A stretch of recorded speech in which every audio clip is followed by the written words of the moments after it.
Yesterday match 8 and 9 வந்து பார்த்திங்கன்னா சொன்ன ரிசல்ட் தப்பாக இருக்கும். ஆனால் மேட்ச் ரெண்டுமே ஈக்குவலாக தான் போச்சு. கரெக்டாக ட்ரேட் பண்ணுறீங்க, ப்ராஃபிட் பண்ணிருக்கலாம். நான் ஃபஸ்ட்டு மேட்ச்சில் 200ம் செகண்ட் மேட்ச்சில் 200ம் ப்ராஃபிட் தான் பண்ணேன். ஆனால் நீங்கள் வந்து இதை ட்ரீம் லெவனில் டீமாக போடுறீங்கன்னா அது லாஸ் தான் வரும். ஈஸியாக ஒரு பிளேயர் ஜெயிப்பான் ஜெயிக்க மாட்டான்னு பெட் கட்டுறது ஈஸி. இந்த பிளேயர் 20 ரன் அடிப்பான் அப்படின்னு கட்டிட்டா அடிச்சிட்டாங்கன்னா நமக்கு ப்ராஃபிட்டு. 3 4 அடிப்பாங்க அப்படின்னு கட்டினா அடிச்சிட்டாங்கன்னா நமக்கு ப்ராஃபிட்டு. இது ஈஸியாக இருக்குது. ஒரு பிளேயரை மட்டும் நம்ம வந்து நல்லா விளையாடுவாங்க மாட்டாங்களான்னு கண்டுபிடிக்கிறது.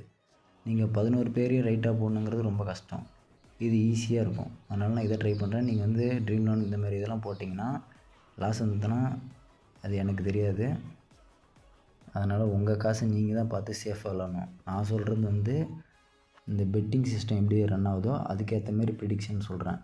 இப்போ வந்து அமௌண்ட்டை வந்து ஒரு டீம் மேலே கட்டினாங்கன்னா அந்த டீமை ஜெயிக்க வைக்க மாட்டாங்க. உங்களுக்கு புரியுதா? அதனால் நான் காசை மாற்றி எடுத்துக்குவேன் வெளியே. நான் டெலகிராமில் தெளிவாக தான் போட்டுட்ருக்கேன். நீங்கள் பார்த்தீங்கன்னா உங்களுக்கே தெரியும். IPL 2026 மேட்ச் நம்பர் 10 and 11 இந்த வீடியோவில் பார்க்க போகிறோம். ஃபஸ்ட்டு மேட்ச்சில் வந்து SRH LSG மேட்ச்சில் வந்து டாஸ் LSG ஜெயிக்கும். மேட்ச் வந்து SRH ஜெயிக்கும். இது வந்து லோ ஸ்கோர் மேட்சாக இருக்கும். ரெண்டு சைடுமே அதிகமாக விக்கெட் வைக்கிறதுக்கு வாய்ப்பு அதிகமாக இருக்குது. இந்த மேட்ச்சில் ட்ரேடிங் பண்ணால் ஈஸியாக ப்ராஃபிட் பார்க்கலாம். அதுக்கடுத்து RCB vs CSK மேட்ச்சில் டாஸ் வந்து CSK ஜெயிக்கும். மேட்ச் வந்து RCB ஜெயிக்கும். இது வந்து ஒரு ஒன் சைடு மேட்ச்சு. RCB ஃபஸ்ட்டு பேட் பண்ணிச்சுன்னா ஸ்கோர் அதிகமாக வரும். CSK பண்ணிச்சுன்னா ஸ்கோர் கம்மியாக தான் வரும். ஃப்ளாப் பிளேயரில் 2 பேர் கொடுத்துருக்கேன். Travis Head, Philip salt.